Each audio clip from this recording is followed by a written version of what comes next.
यहां पहुंचे कि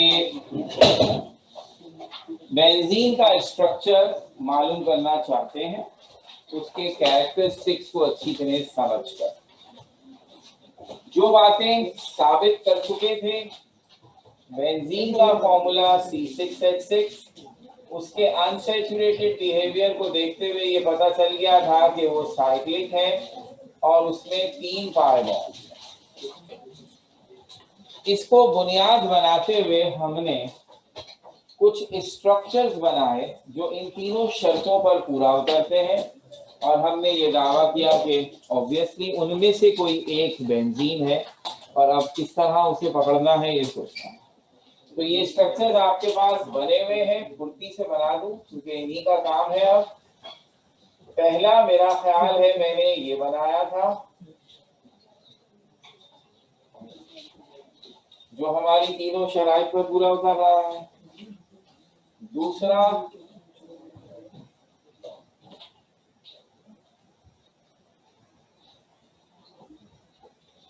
ये होगा।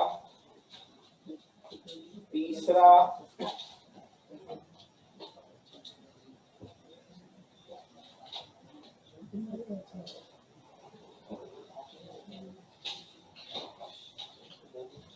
ये होगा, और चौथा वो होगा जो होगा।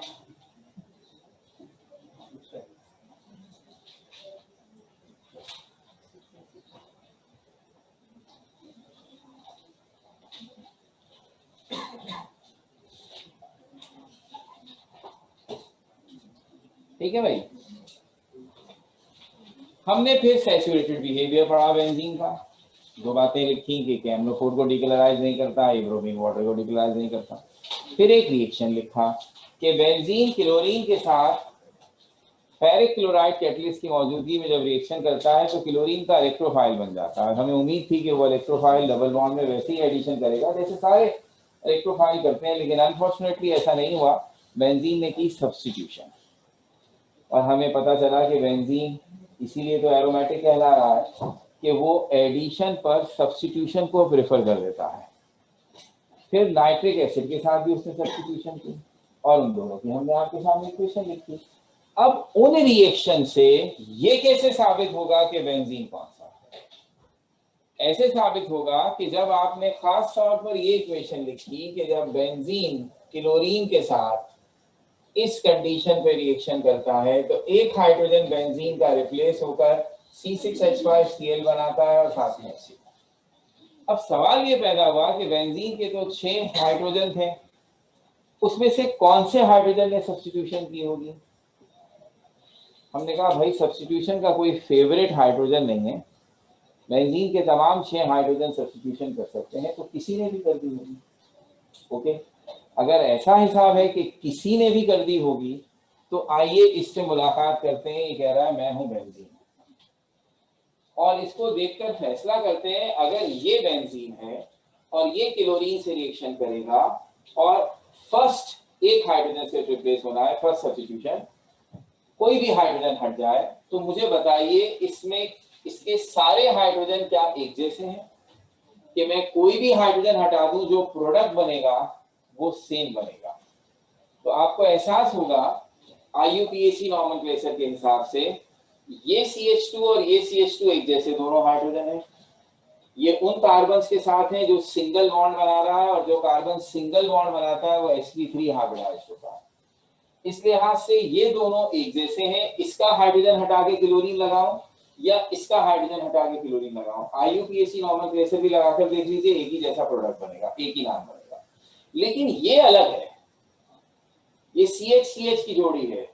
ये दोनों हाइड्रोजन इन हाइड्रोजन से डिफरेंट है, और अगर इनमें से कोई हाइड्रोजन रिप्लेस होगा तो कोई और पोजीशन आइसोमर बनेगा। यानी अगर ये बेंजीन है तो एक पॉसिबिलिटी क्लोरीन इधर आए। जिन बच्चों का नॉमेनक्लेचर अच्छा है वो बेशक नाम देके देखें, इसका कुछ और नाम आएगा।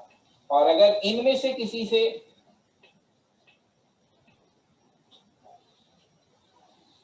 हाइड्रोजन ले लूं तो इसका नाम कुछ हो, ये अलग पोजीशन आइसोमर है, ये अलग पोजीशन आइसोमर है। तो मुख्तसर बात ये है कि अगर ये बेंजीन है तो इसमें दो डिफरेंट टाइप के हाइड्रोजन हैं। एक वो हाइड्रोजन जो CH2 टाइप है और एक वो हाइड्रोजन जो CH टाइप है, और इन दोनों पे अगर क्लोरीन लगता है उनके हाइड्रोजन रिप्लेस करते हैं, दो अलग अलग कंपाउंड बनते हैं। इसका मतलब इस बेंजीन में अगर ये कंपाउंड बेंजीन है तो ये जब भी क्लोरीन के साथ मिलेगा ये दो डिफरेंट पोजीशन आइसोमर्स बनाएगा।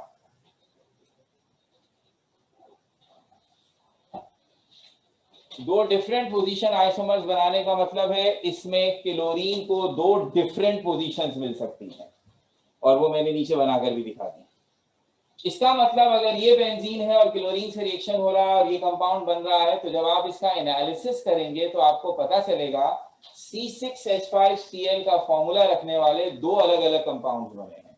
एक में क्लोरीन की पोजीशन कुछ और है, एक में क्लोरीन की पोजीशन कुछ और है। और हमने पढ़ रखा आइसोमेरिज्म में फॉर्मूला सेम हो लेकिन डिफरेंट पोजीशंस पर अगर ग्रुप लगा हुआ हो तो ये पोजीशन आइसोमर होते हैं, ये अलग अलग कंपाउंड हैं और इन दोनों के अलग अलग बॉइलिंग मेल्टिंग पॉइंट होंगे।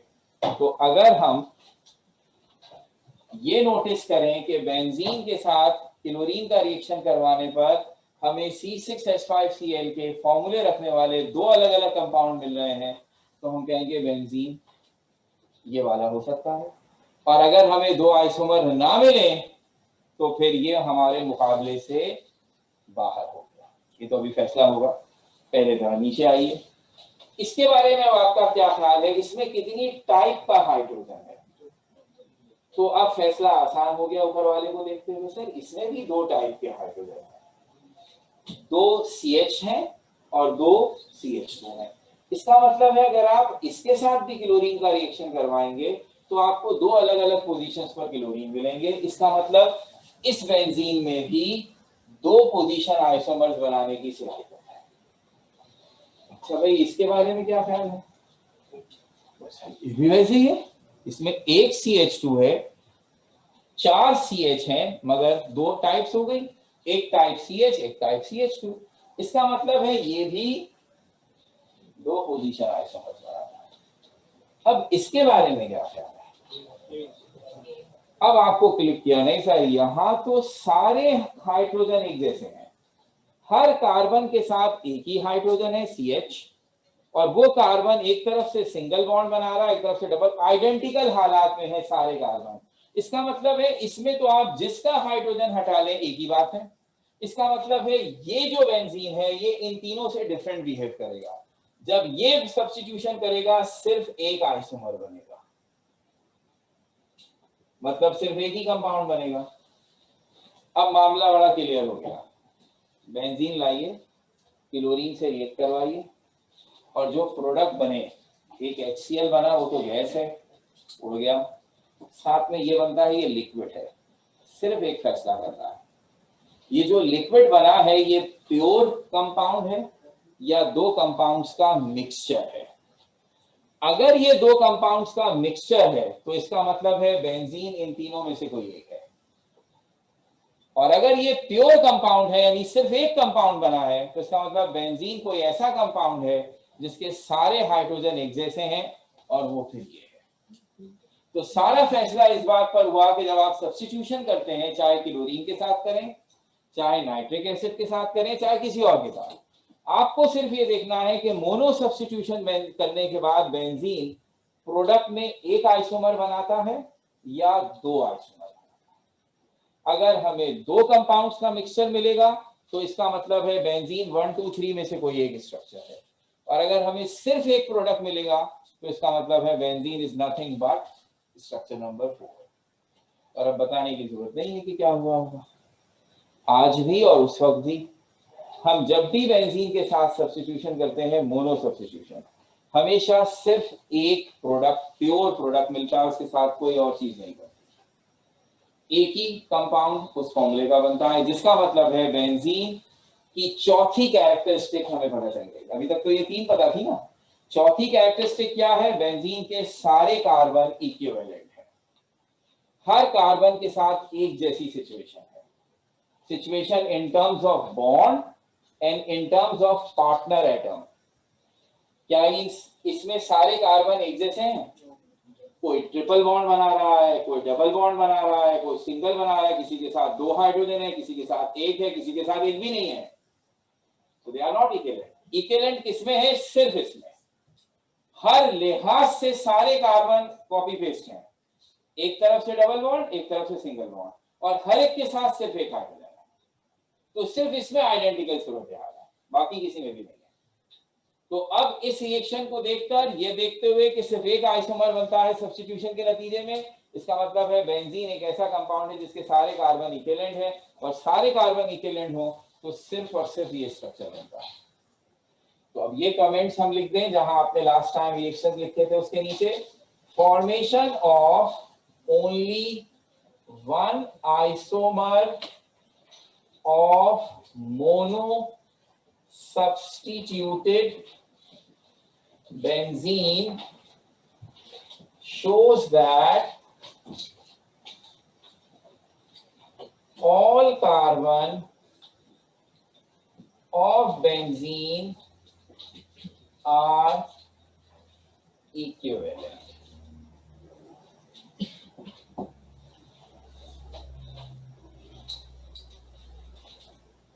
Therefore, following two structures are possible. तो अब मैंने जो 4 बनाए थे उससे तो आपको लगा सिर्फ यही स्ट्रक्चर है, लेकिन अब हम आपको बता रहे नहीं, 2 ऐसे स्ट्रक्चर पॉसिबल हैं जो मेरी इन चारों शराइत पर पूरा उतरेंगे। Formula C6H6 cyclic, 3 pi bond और सारे कार्बन इक्विवेलेंट। 2 कैसे हैं जरा देख लीजिएगा। एक तो वही है जो इस वक्त आपके सामने बना हुआ है, और मैंने आपके सामने एक दफा फिर बना दिया, और दूसरा ये है।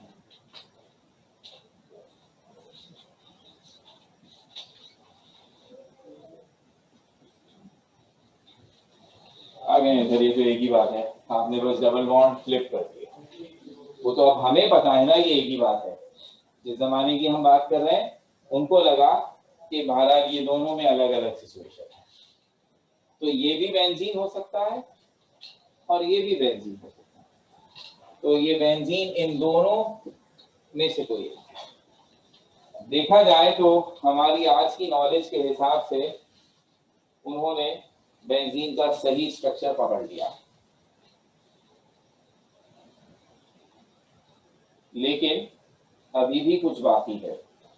कम से कम स्ट्रक्चर तो पहुंच गए हम, सिर्फ 2 रिएक्शंस को अच्छी तरह एनालाइज करके, ये देखते हुए कि बेंजीन एडिशन करने पर आए तो कितने मॉलिक्यूल्स ऐड करता है, हाइड्रोजन के या हेलोजन के। इससे साबित हुआ था कि बेंजीन साइक्लिक है और उसमें 3 पाई बॉन्ड है।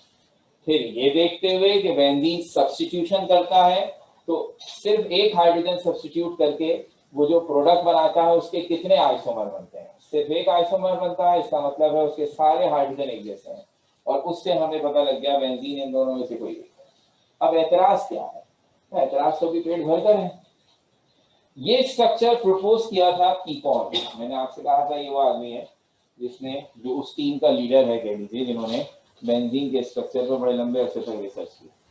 जब वो इस हिस्से पर पहुंचे तो 2 बड़े ऑब्जेक्शंस किए गए उनके। इस स्ट्रक्चर पर 2 एतराज किए गए। Objection on कीपॉन्स structure of benzene। पहला एतराज तो बड़ा ही ऑब्वियस है, अरे भाई अगर इसमें 3 डबल बॉन्ड है जैसा कि अब साबित भी हो गया है, तो ये कंपाउंड सैचुरेटेड बिहेवियर कैसे दिखा सकता है? ये KMnO4 को डीकलराइज क्यों नहीं करता? ये क्यों एडिशन के मुकाबले में सब्स्टिट्यूशन करने बैठ जाता है? कुछ तो गड़बड़ है ना इसके डबल बॉन्ड में, तो वो तो अभी तक क्लियर नहीं हुई। आपकी बातों के हिसाब से तो ये एक आम सा कंपाउंड है जिसमें 3 डबल बॉन्ड इस अंदाज से या इस अंदाज से, दोनों में से किसी एक अंदाज से। तो अगर सिर्फ इतना है तो इतने से तो बात नहीं बन रही। तो पहला एतराज, if benzene contains 3 pi bonds, then it should be highly unsaturated.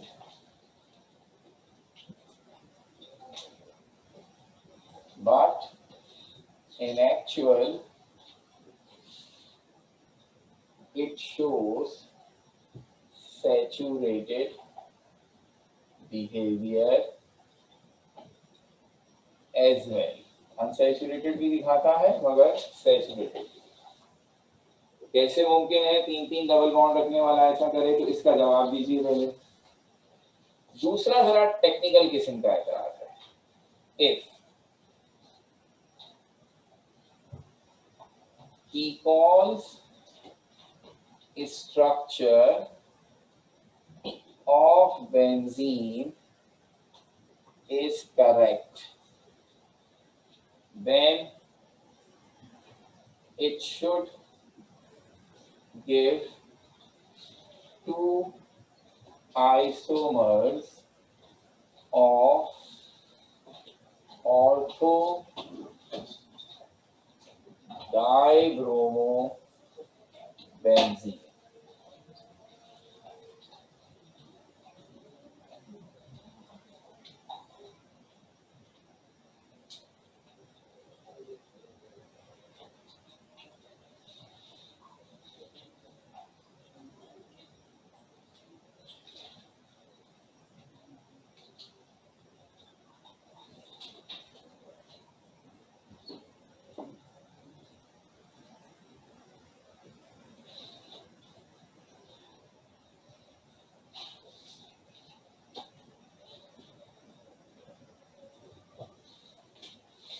In actual, only one isomer of ortho-dibromobenzene is formed. अब ये क्या बोलते हैं?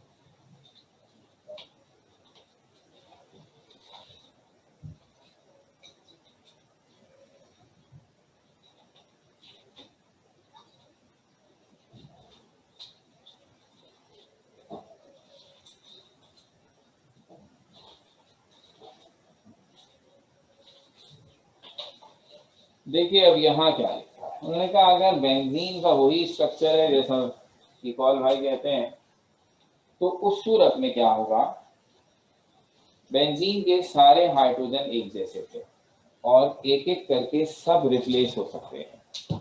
इसीलिए पिछली दफा की डिस्कशन में मैं बार बार कहता रहा मोनो सब्स्टिट्यूटेड बेंजीन। अगर बेंजीन का कोई एक हाइड्रोजन सब्स्टिट्यूट हो क्लोरीन से या किसी भी हाइड्रोजन से, तो क्या बनता है। अच्छा, अब हम आगे पढ़ेंगे भी ये रिएक्शन, बेंजीन से मुसलसल रिएक्शन कराते जाइए हाइड्रोजन का, तो सारे बेंजीन के हाइड्रोजन रिप्लेस होकर हेक्साक्लोरोबेंजीन बना सकते हैं। तो अभी इसकी तो नौबत नहीं आई, अभी तो हम सिर्फ एक स्टेप आगे बढ़े और हमने कहा फर्स्ट कर लें, ये आपने नॉर्मल केस में भी सुना था, बेंजीन के सारे कार्बन चूंकि एक जैसे हैं, तो जब कोई एक हाइड्रोजन हटाकर उसकी जगह सिर्फ एक सब्स्टिट्यूशन की जाए तो हम उसकी पोजीशन नहीं बताते। हम कहते हैं क्लोरीन बेंजीन में कहीं भी लग जाए एक ही बात है, तो सिर्फ क्लोरोबेंजीन लिखा जाता है, 1 क्लोरो या 2 क्लोरो, एक पोजीशन लगी हुई है तो कुछ नहीं। हाँ, 2 लग जाए, अगर बेंजीन के साथ 2 ग्रुप्स लग जाए तो आप पोजीशन बताते थे एक दूसरे के रेस्पेक्ट से। तो उसके हिसाब से ये जो मैंने भी बनाया हुआ है इसका क्या नाम देंगे आप, ये होगा 1,2-डाइब्रोमोबेंजीन, क्योंकि ब्रोमीन 2 कंसेक्यूटिव कार्बन पर, किसी एक को 1 कहते हैं किसी एक को 2 कहते हैं। तो कॉमन नेमिंग में अगर बेंजीन रिंग के साथ दो कंसेक्यूटिव कार्बन्स पर कोई ब्रांच लगी हुई हो तो उसके लिए 1-2 की पोजीशन लेने के बजाय लफ्ज इस्तेमाल होता है ऑर्थो। तो जब भी कभी हम कहें ऑर्थो तो इसका मतलब है बेंजीन में दो ब्रांचेस हैं जो एक दूसरे से पड़ोसी कार्बन्स पर हैं, कंसेक्यूटिव कार्बन्स पर हैं। तो यहाँ मैंने जो लफ्ज इस्तेमाल किया ऑर्थो डायब्रोमोबेंजीन, IUPAC के मुताबिक ये होगा 1,2 डायब्रोमोबेंजीन। चूंकि ये लफ्ज ऑर्थो आगे हमारी थ्योरी में आना है तो जानबूझकर ये लफ्ज अभी से यूज कर दिया ताकि कानों में पड़ जाए, वरना मैं लिख सकता था 1,2 डायब्रोमोबेंजीन, एक ही बात है।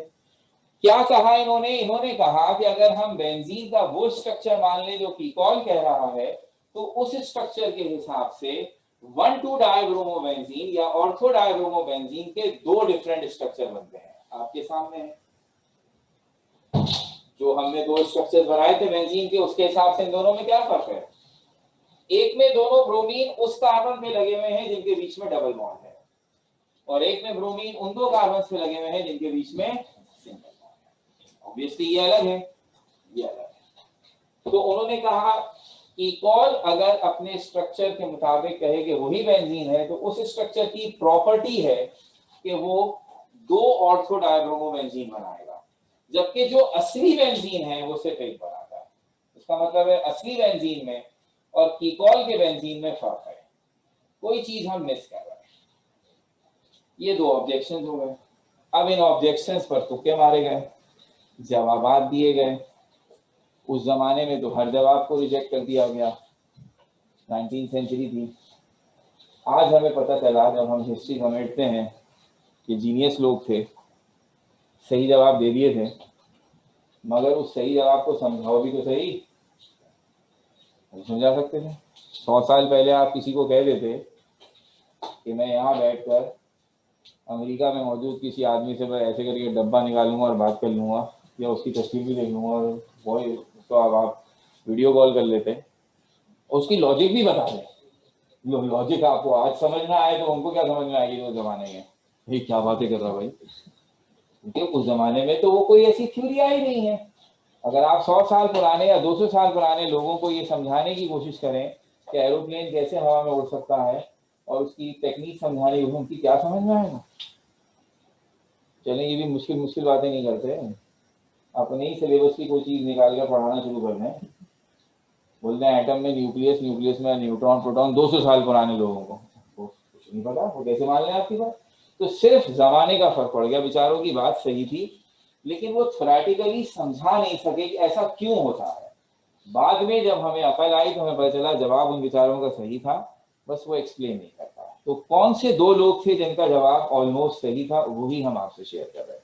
बाकी जिन्होंने ओंगिया पोंगिया मारी थी उनसे हमें क्या लेना देना, ठीक है ना। तो अब इस ऑब्जेक्शन का एतराज, इन दो एतराज का जवाब कीकॉल ने क्या दिया। Number 1, कीकॉल्स suggestion.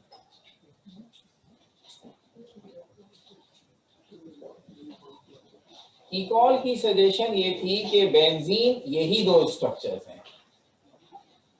ऐसा अब मैं शॉर्ट फॉर्म में बना रहा हूं लेकिन मेरे ख्याल में हमें अंदाजा है यही दो है, डबल बॉन्ड की सिर्फ पोजीशन सिलेक्ट की है, यही है बेंजीन। बस फर्क ये है कि बेंजीन इन दोनों स्ट्रक्चर्स का इक्विलिब्रियम मिक्सचर है, मतलब ये दोनों स्ट्रक्चर एक दूसरे में रैपिडली इंटर कन्वर्ट हो रहे हैं। एक पल में ये वाला स्ट्रक्चर, एक पल में ये वाला, ऐसे रिवर्सिबल रिएक्शन होता है, ऐसे हैं।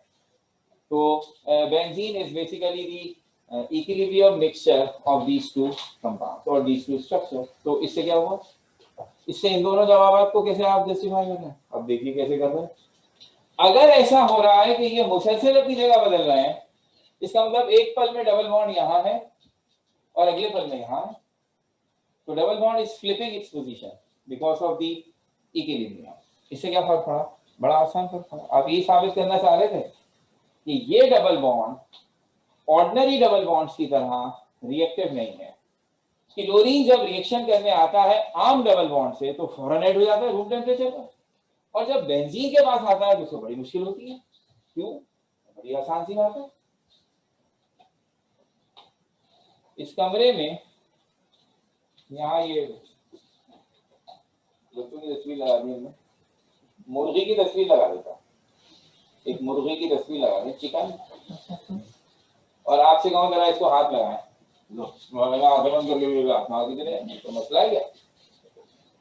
और अगर उसकी जगह इस कमरे में जिंदा मुर्गी लाके छोड़ दूं और अब आपसे कहूँ पकड़िए, तो ये नहीं कहना नामुमकिन है। माशाल्लाह मैंने देखा है कुछ लोग तजर्बाकार हैं, पकड़ लेंगे। इन क्या ये मामला उतना आसान होगा जितना तस्वीर को पकड़ना है? तो क्या फर्क है? क्यों तस्वीर वाली मुर्गी शरीफ है और जिंदा नहीं है? तो सर जिंदा वाली जगह बदल लेगी, वो तो दौड़ रही होगी और हम उसी पीछे पीछे भाग रहे होंगे। ये कोई दौड़ थोड़ी सकती है, बस इतना सा फर्क है। नॉर्मल डबल बॉन्ड्स जो अल्कीन में है वो दो कार्बन के बीच में कॉन्फाइंड है, वो अपनी जगह नहीं बदल रहे। कोई भी चीज बड़े आराम से उन पर ऐड हो जाती है, उन्हें आसानी से खत्म कर देती है, वो बहुत अनस्टेबल है। लेकिन यहां हम कह रहे हैं कि चूंकि ये दोनों स्ट्रक्चर रैपिड इक्विलिब्रियम में है और मुसलसल डबल बॉन्ड अपनी जगह बदल रहे हैं, तो चलते फिरते डबल बॉन्ड्स को अटैक करना मुश्किल है। कि मुर्गी इसलिए आ गई कि हम इस कमरे में बैठे हुए हैं। नॉर्मल वाली क्लासरूम में बैठे होते तो उसमें पंखे चल रहे होते हैं, तो सबसे बेहतरीन एग्जाम्पल वो, उसके भी 3 पर होते हैं, यहाँ भी 3 डबल बॉन्ड। तो फर्ज कर लें ये पंखा यहाँ है और उसके तीनों पर रुके हुए, पंखा बंद किया हुआ है, तो किसी भी पर को पकड़ना कितना आसान है। और अभी पंखा चला दें फिर खत्म।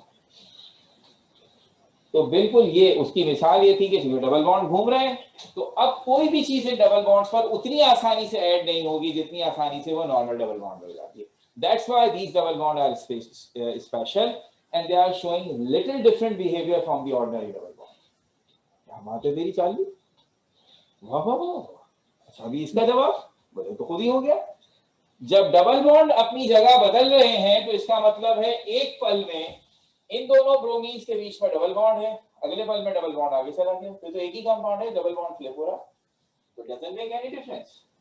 तो दो कार्बन दो कंसेक्यूटिव, दो ब्रोमीन दो कंसेक्यूटिव कार्बन पर हो, डबल बॉन्ड तो अपनी जगह बदलते रह रहे हैं, तो इससे कोई फर्क नहीं पड़ता कि दोनों कार्बन के बीच में डबल बॉन्ड है या नहीं है। तो ये खुश कर दी, जवाब यही है। वैसे आपस की बात है, हम थोड़े से मुश्किल लफ्ज इस्तेमाल कर लेंगे, आगे केमिस्ट्री की थ्योरियां डाल देंगे, जवाब यही होगा।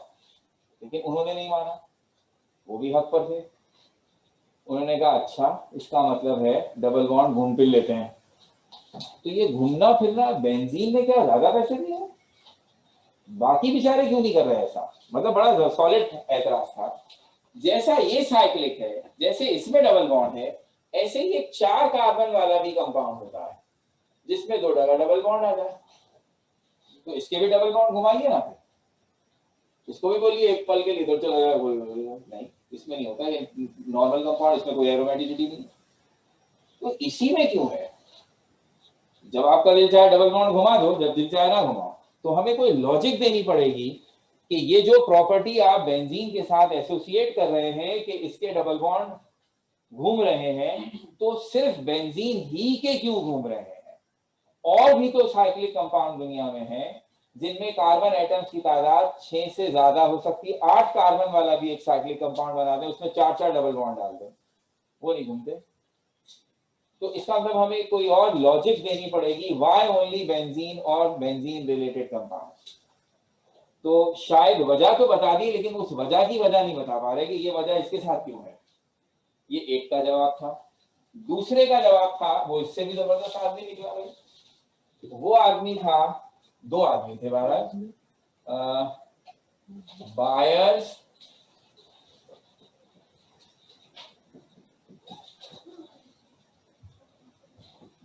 और स्ट्रेंग सजेशन। ये 2 साइंसदान थे, इन्होंने बेहतरीन, इनका मॉडल क्या था, इन्होंने कहा बेंजीन, अब चूंकि इनकी बात समझने के लिए लाइन मॉडल शायद हमें मुश्किल पड़े, इसलिए मैं प्रॉपर स्ट्रक्चर के साथ, 6 कार्बन का रिंग, कितने हाइड्रोजन है आपके पास? 6 है। हर कार्बन के साथ एक होना जरूरी है, तभी कार्बन इक्विवेलेंट होंगे। चलो भाई ये भी कर दिया, ठीक हो गई बात। अब मसला सिर्फ ये है कि हर कार्बन की एक वैलेंसी रह गई। इनका क्या दावा था, मतलब कोई पाई बॉन्ड नहीं है, किस्सा ही खत्म। भाई पाई बॉन्ड नहीं है तो ये तो मसला ही हल हो गया ना। अब अगर बेंजीन सैचुरेटेड बिहेवियर दिखा रहा है तो दिखाएगा, और ये भी मसला हल हो गया। पाई बॉन्ड ही नहीं है तो फिर कहां की टेंशन। लेकिन पाई बॉन्ड अगर नहीं तो बेंजीन की वैलेंसी कैसे पूरी हो रही है, ये तो मसला है। अब देखिए उनकी अकल, उन्होंने आइडिया दिया कि there is another type of bond, sigma pi bond तो हमने बनाया, उन्होंने एक नया बॉन्ड निकाल दिया। उनका अब हर कार्बन की एक एक वैलेंसी रहती है, तो ये सारे कार्बन आपस में एक सेंट्रल बॉन्ड बना रहे हैं जिसमें 6 कार्बन के एटम्स शेयर हो रहे हैं। It's a new kind of bond. All 6 carbon atoms share their one electron. और चूंकि ये नई टाइप की बॉन्डिंग है, ये सिग्मा से कम स्टेबल है और पाई से ज्यादा स्टेबल है। तो अब चूंकि ये नॉर्मल पाई बॉन्ड से ज्यादा स्टेबल है, मसला हल हो गया। मगर फिर वही बात आई, एक बेंजीन के लिए एक नई टाइप की बॉन्डिंग हो गई, तो यही बॉन्डिंग और कंपाउंड्स में क्यों नहीं होती? सारा इशू यही था कि you can not give any special thing only for benzene, you have to justify कि अगर कोई चीज बेंजीन में होती है तो उसी जैसे और कंपाउंड्स में क्यों नहीं होती। जब तक आप ये जस्टिफिकेशन नहीं देंगे बात नहीं बनेगी। सो इन दोनों, हम जब सही वाले जवाब बताएंगे तो हमें अंदाजा होगा ये दोनों जवाब उसमें शामिल होंगे। इन दोनों में जो आइडिया बताने की कोशिश की थी वो एक्चुअल जवाब में शामिल थी, लेकिन जाहिर सी बात है एक्चुअल जवाब ज्यादा लॉजिकल अंदाज में हमारे सामने आया है। ये दोनों सजेशंस दे दिए गए, ना हमारे पास इनके हक में प्रूफ था, ना इनके अगेंस्ट में प्रूफ था। जमाना 19th सेंचुरी का है, उस वक्त तो सिर्फ लॉजिक्स पर बात हो रही थी, तो ये मसला हैंगिंग रहा। बेंजीन क्यों स्टेबल है, एरोमेटिक कंपाउंड क्यों स्टेबल है, unknown reason. These are the suggestions, but we have no confirmed idea until it was 20th century. Century बदली, ये सब मर खप गए बेचारे, इनकी जिंदगी में कुछ नहीं हो सका। और फिर 1940 में हमने एक जबरदस्त काम किया, हाइब्रिडाइजेशन से पहले भी मैंने आपको बताया था कि एक टेक्निक डिस्कवर की गई एक्सरे डिफ्रैक्शन की। मैंने आपसे उस वक्त कहा था कि हम मॉलिक्यूल्स में से एक्सरे गुजारते हैं और ये मालूम कर लेते हैं कि जो एटम आपस में मिलकर मॉलिक्यूल बना रहे हैं वो एक दूसरे से कितनी दूर है। यानी अगर दो हाइड्रोजन के एटम मिलकर H2 मॉलिक्यूल बनाते हैं तो दोनों हाइड्रोजन के एटम्स के न्यूक्लियस के बीच में जो गैप है वो एक्सरे हमें बता देती है, उसे बॉन्ड लेंथ कहते हैं। इससे हमें बड़ी हेल्प मिलती है। क्या मिलती है? हमने बेंजीन का एक्सरे एनालिसिस किया और उससे आने वाले रिजल्ट्स ने खोई हुई कहानी दोबारा से जगा दी। भूल गए थे आप, ये तो कोई पुरानी बात थी, लेकिन उस एक्सरे एनालिसिस के रिजल्ट ने लोगों को याद दिलाया कि बहुत अरसे पहले की कॉल ने जो बात कही थी उसमें दम है। देखिए क्या आया रिजल्ट।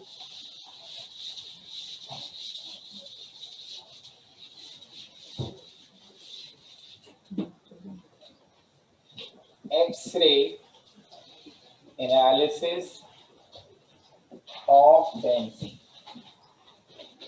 अब ये समझने के लिए छोटा सा बैकग्राउंड समझना है।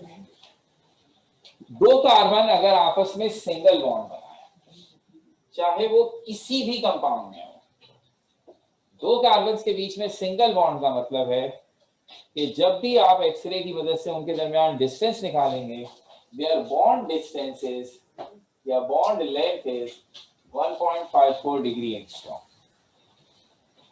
दो कार्बन सिंगल बॉन्ड बनाए हुए हो तो उनके दरमियान ये बॉन्ड डिस्टेंस होता है। अगर दो कार्बन आपस में डबल बॉन्ड बना लें, वन एक्स्ट्रा बॉन्ड, तो ओवरऑल जब एक और बॉन्ड दोनों के बीच में बनेगा, दोनों थोड़े से और करीब आ जाएंगे, तो डिस्टेंस कम होना चाहिए। डिस्टेंस हो जाता है 1.34 स्टैंडर्ड वैल्यूज। बेंजीन का एक्सरे एनालिसिस किया, ये है या ये है, 3 सिंगल बॉन्ड है, 3 डबल बॉन्ड है। क्या एक्सपेक्ट कर रहे हैं? 3 जगहों पर दो कार्बन आपस में 1.34 का डिस्टेंस रखेंगे और 3 जगहों पर 1.54 का रखेंगे। एवरेज निकालना। आप मैथ्स वाले नहीं है, इतनी जल्दी नहीं निकाल पाएंगे, मुझे भरोसा कर लें, 1.44 आएगा। That was the expected result. Analysis किया गया बेंजीन का, जिसे हम ऐसे लिखते हैं। अब हमने इसका वही टिपिकल सिंबल यूज कर लिया। जब इसका एनालिसिस किया गया तो पहला गम का धमाका, सारे कार्बन एक दूसरे से इक्वल डिस्टेंस पर है।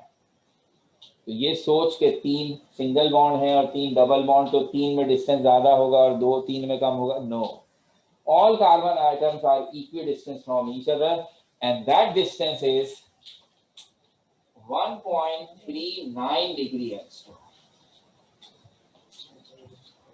ना सिंगल बॉन्ड जैसा है, ना डबल बॉन्ड जैसा है, ना दोनों के एवरेज जैसा है, बल्कि टेक्निकली स्पीकिंग एवरेज है 1.44, डबल बॉन्ड का डिस्टेंस है 1.34 और ये उन दोनों के बीच में है।